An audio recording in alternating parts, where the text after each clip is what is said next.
ABC Podcast. Estamos en la historia.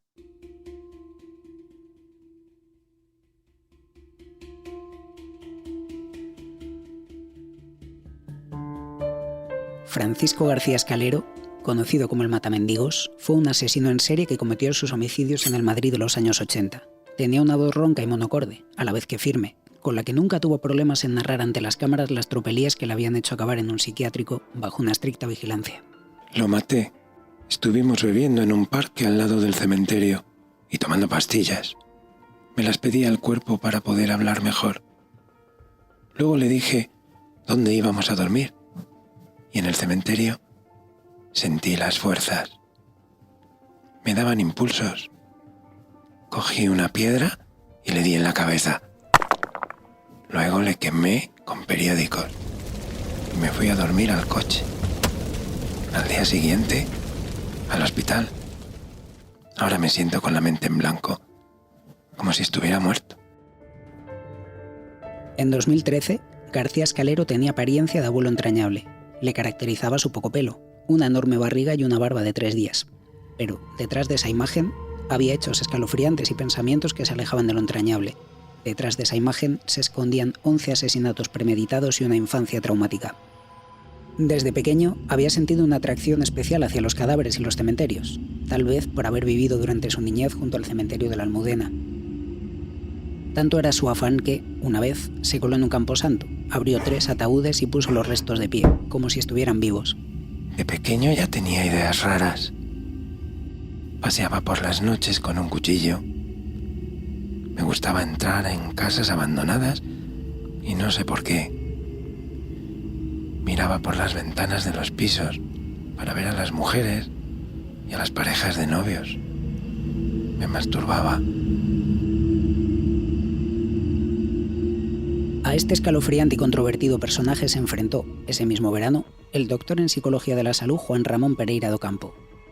No es el único asesino al que se enfrentó en prisión, pero sí uno de los pocos cuyo testimonio puede desvelar con nombres y apellidos sin que se vulnere ninguna ley de protección de datos. Y es que el asesino expiró su último aliento solamente un año después, tras atragantarse con un hueso de ciruela.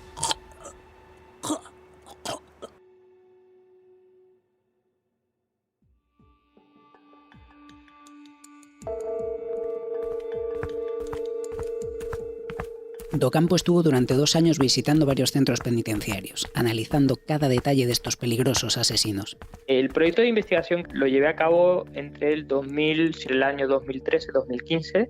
Básicamente consistía en la evaluación de un perfil muy concreto de fenómeno criminológico, que era el homicidio múltiple de un solo acto, que fundamentalmente consiste en el asesinato u homicidios, que era un estudio en el cual yo necesitaba acceder a distintos centros penitenciarios. Cogí el Levante por proximidad, evaluaba la simulación de síntomas mediante el SIMS, el test de Milon también lo pasaba, y una batería de 101 variables criminológicas. Lo que hace es, en un expediente, se registra en el SPSS y genera un modelo predictivo, un modelo de regresión, para ver qué variables son las que más peso tienen y qué utilidad tiene esto de cara, pues, por ejemplo, pues, a las fuerzas de seguridad del Estado. Si están evaluando un crimen en el que han muerto 2-3 personas, pues qué tipo de perfil de sujeto tienen que buscar, en función de las variables que uno vaya poniendo en el modelo de regresión y que uno haya estudiado, ¿no?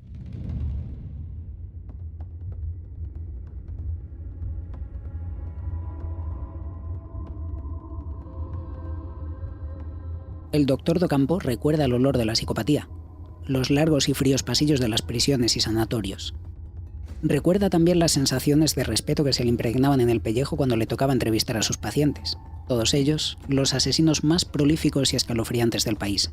Es el Mindhunter español, uno de los que mira la cara a los criminales. Uno va pasando por distintos sistemas de control desde que ingresa, es decir, directamente uno, para empezar, no puede pasar con el coche hasta el aparcamiento del centro penitenciario así. Dependiendo un poco de las características del preso, es decir, si el preso, por ejemplo, era un primer grado o un preso en segundo grado, pero con una historia criminal bastante complicada y lo tenían en el módulo, y era un módulo bastante restrictivo, pues en ese caso ellos preferían, por ejemplo, que yo le viese con lo que llaman el cangrejo, es decir, con una diferencia entre el entrevistador y el evaluado, con una especie de hierros que lo que evitan es que la persona pueda acceder físicamente al que le está evaluando. Evidentemente los funcionarios siempre están atentos y si hubiese cualquier situación, pues ellos intervienen, que nunca tuve ningún tipo de situación problemática, tuve esa suerte. Lo peor de estas entrevistas en prisión fueron dos cosas. La primera, cazar las mentiras que los asesinos le lanzaban una y otra vez. Algunos por remordimientos, otros porque se habían aprendido a la perfección esa versión oficial que habían dicho en un millar de ocasiones a las autoridades. La segunda, rechazar con elegancia los regalos que le proponían los presos a cambio de su ayuda. Y decimos con elegancia porque era sencillo perder su confianza al decirles no. Conozco compañeros que sí trabajan en prisiones donde, bueno, pues sí hace bastante tiempo, te hablo a lo mejor de hace 30 años o 20 años, cuando en Madrid estaba cumpliendo condena algún narcotraficante muy, muy importante de Galicia. El intento de soborno o de coacción llegó de una manera bastante velada, es decir, en este caso pues se le acercaron a la persona en cuestión diciéndole que bueno, que sabían que había sacado una hipoteca y que están dispuestos a pagársela y que dejara en paz a la persona. Evidentemente el compañero no transigió con eso, lo puso en conocimiento de los mandos: si no coges el dinero, lo siguiente es amenazarte. Por la libreta de Ocampo pasaron desde chavales de 20 años que se presentaron en un hostal con un cutre en la mano degollando a 3 completos desconocidos sin razón, hasta mafiosos y secuestradores que no tuvieron reparos en bromear de forma enfermiza tras arrebatar una vida. Digamos, yo evalué a un total de 101 sujetos. Y miedo yo físicamente no llegué a notar por las medidas mismas que aportan instituciones penitenciarias, pero sí es cierto que llegué a tener entrevistas con personas en las que era muy difícil ver reactividad emocional, donde realmente uno se daba cuenta de que esta persona era carente de empatía. Entonces no es tanto un miedo personal de uno, sino el hecho de que estas personas en algún punto han estado fuera entre nosotros en sociedad, sobre todo pues por ejemplo sujetos sádicos que han cometido crímenes hacia las mujeres con tortura, incluso pues narcotraficantes con mucho poder que son capaces pues de encargar una muerte mediante sicariato.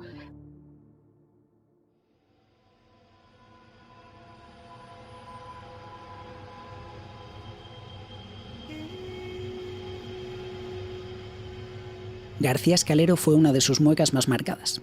Le llamaban el matamendigos, y es lo mejor que le podían achacar. Decía que escuchaba voces que le invitaban a matar. También que mantenía relaciones sexuales con cadáveres para, después, comerse su carne putrefacta y quemarlos. En su caso, el mito superó la realidad. Creo que fui la última persona en evaluarle. Y él, bueno, era una persona, pues sí, carente de empatía, una persona en la que convivía, lo cual es muy atípico, psicopatía y esquizofrenia, ¿no? Sí había poses, había alucinaciones, también había alcoholismo, necrofilia, pero él realmente no tenía un arrepentimiento en torno a toda esa carrera criminal que él había llevado, ¿no?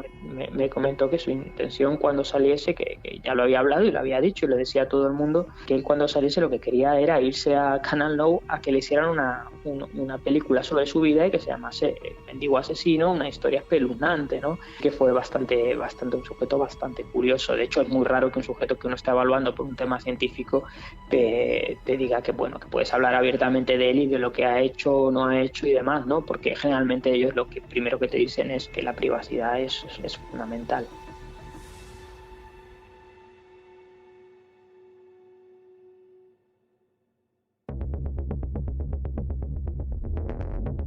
Y como este, otros tantos casos. Uno de los que más le sorprendió fue el de una pareja de asesinos a los que él llama los Bonnie and Clyde españoles. Sus locuras fueron muy sonadas en su momento. Él era un criminal curtido y sin escrúpulos que, durante su estancia en prisión, sedujo a una chica que acudía a la cárcel a dar clases. Al final, ambos escaparon y cometieron varios asesinatos hasta que fueron atrapados. Es lo que Docampo llama spree killers o asesinos frenéticos.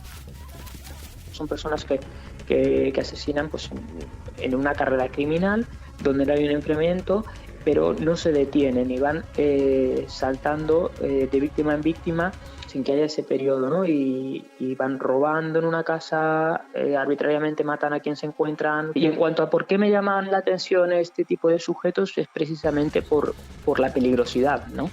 Es decir, porque la detección precoz en este tipo de perfiles es fundamental, porque cuanto más algo más me resulta a mí una amenaza para la sociedad, más me interesa conocerla para intentar, dentro de mis humildes posibilidades, ayudar a evitar este tipo de tragedias, ¿no? Fue una entrevista complicada. El asesino en cuestión se mostró escueto. Le costaba responder al cuestionario del doctor, aunque dejó alguna que otra frase interesante.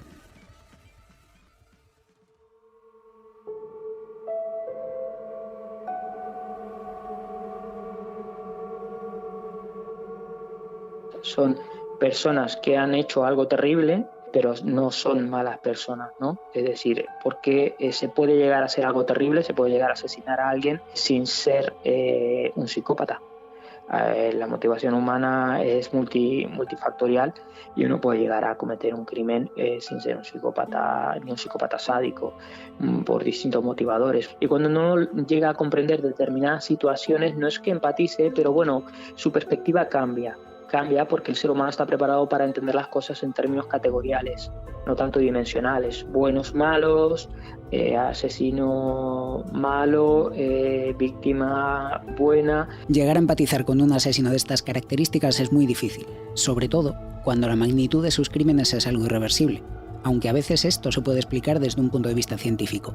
El asesino puede llegar a ser siervo de unos pensamientos que le atormentan. Por ejemplo, esto me pasaba bastante con enfermedades mentales, es decir, una persona esquizofrénica que en un brote psicótico, que está realmente él pensando que le están envenenando, que le están generando daño, que le quieren hacer daño, el que pues coja un cuchillo y ataque a una persona, si pues, lamentablemente ocurra un crimen, pues no es que empatices, pero llegas a diferenciarlo de un asesino psicópata y sádico. Es decir, esta persona es víctima de su propia enfermedad mental. Para él sí que le estaban envenenando, para él sí que le estaban torturando, ¿no? Y luego, sobre todo cuando ellos ya están medicados y hacen el insight que llamamos nosotros, es decir, toman conciencia de que lo que han hecho y lo que ha pasado, pues es cuando hay un arrepentimiento, claro, porque evidentemente toman conciencia de lo que han hecho.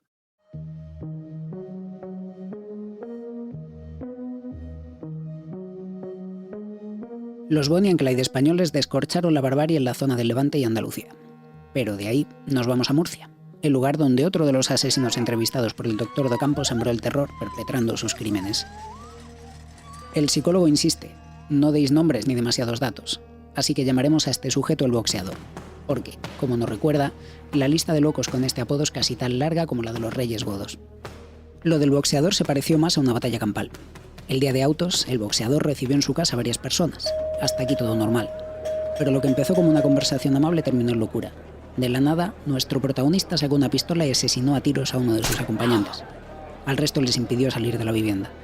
La situación no se descongestionó hasta que las unidades especiales de la Policía Nacional llegaron a su hogar. El resultado fue un tiroteo al más puro estilo Far West y otro muerto más. Cuando los agentes le redujeron, el boxeador tuvo tiempo todavía para mirar a uno de los cadáveres y hasta bromear.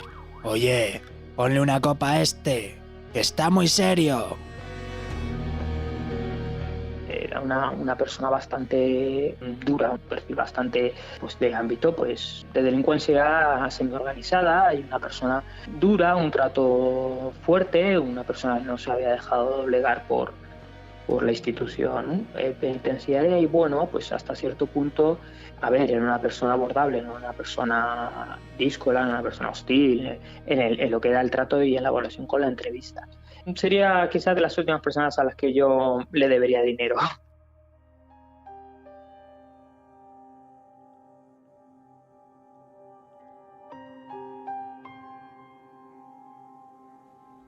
Al igual que sus entrevistas en prisión, nuestro encuentro con Docampo no podía acabar sin una cuestión algo más humana. De esta forma, le preguntamos si existe la maldad y el psicólogo responde afirmativamente, aunque menos porcentaje de lo que pensamos. De los 100 sujetos a los que evaluó, afirma que apenas 4 eran pérfidos. El resto fueron personas que cometieron un triste y cruel error. Como punto y final, deja una reflexión. La maldad existe y está entre nosotros. Un compañero maquiavélico, un jefe tiránico. Estos son los ejemplos más claros. La diferencia es que ellos no cogen el cuchillo